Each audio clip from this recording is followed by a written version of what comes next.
This short reflection is for use in councils and boards of schools who value or connect to the characteristics of the Uniting Church, or who are just exploring them.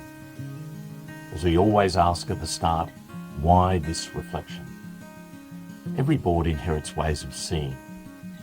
Over time, those ways become normal. We grow used to certain assumptions, certain voices, certain interpretations of what's happening in the life of the school. Often this works well because experience and stability do matter. Still, it may be worth asking whether institutions sometimes develop blind spots precisely because they're functioning smoothly.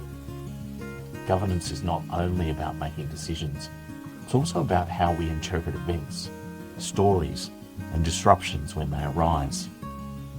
A brief pause at the start of a meeting can create space to notice what we may not be noticing. So what's the story this month? Again, one that many Uniting Church communities of faith are also hearing in March. This month's reflection is loosely based on a biblical reading from John 9, 1 to 41. The story begins with a man born blind. Jesus heals him. What follows is not celebration, but investigation.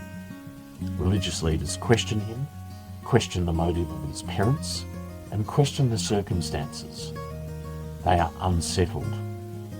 The healing does not fit their framework. Eventually, the man is pushed out of the community. It's tempting to cast the authorities in this story as villains, yet they appear to believe they're protecting coherence and order. They're guarding what they understand to be true. The story seems less about individual malice and more about institutional anxiety. When new light appears, systems can feel threatened. The man gains sight and the structure struggles to adjust. At one point he says almost simply, "One thing I do know, that though I was blind, now I see." It's quite a statement of lived reality. The question beneath the story may be this: who is permitted to define what is real? So where else does this idea show up? Concern that institutions can missee is not unique to this story. In Buddhist thought, the concept of avidya speaks of ignorance, not as stupidity, but as conditioned perception. We see through habits shaped by upbringing, culture, and fear. Awareness requires a willingness to question those habits. It's not automatic, it takes practice. In many African philosophical traditions, expressed through the language of Ubuntu, there is a conviction that a person becomes fully human through relationship. I am because we are.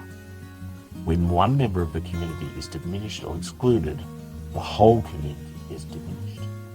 So if someone's pushed out for speaking truthfully about their experience, the loss is shared. Across these traditions, there's a similar caution to be considered. Communities either expand their understanding together, or they shrink in on themselves. So what might this mean for school boards? Boards are not neutral observers. They're meaning-making bodies. They interpret events. They decide which stories gain traction and which are explained away.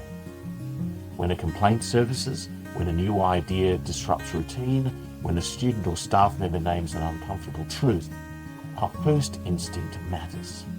Do we move quickly to defend the system? Or do we stay with the discomfort long enough to test whether something genuine has been revealed?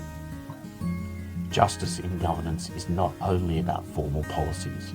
It may also be about whose experience is treated as credible. The story of the blind man gently but firmly suggests that institutions can exclude the very person who carries the truth they need to hear. Ubuntu would add that when this happens, the whole community is diminished, not just the individual concerned. Two Uniting Church characteristics resonate strongly here. Firstly, there's the characteristic of entering into justice for all peoples in the environment. This characteristic asks how decision-making frameworks reflect a commitment to justice. It invites boards to consider whether our processes genuinely protect those on the margins, especially when their stories unsettle established narratives. Secondly, consider the characteristic courageously elevating difficult. subjects and evolving responses. The Uniting Church speaks of remaining open to correction. That phrase carries weight. Openness to correction does not weaken governance, it may strengthen it. It signals a culture willing to learn rather than merely defend. Taken together, these characteristics suggest that strong governance is not only confident, it's corrigible. So a few questions to sit with, not necessarily for immediate answers, but perhaps to let travel with us through the meeting. Where might our structures make it hard to see what is in front of us? When someone's experience challenges our preferred narrative, how do we tend to respond? Are there subjects we quietly avoid because raising them would require us to adjust long-standing assumptions? And what would it look like for this board to be known not only for stability, but for its willingness to be corrected?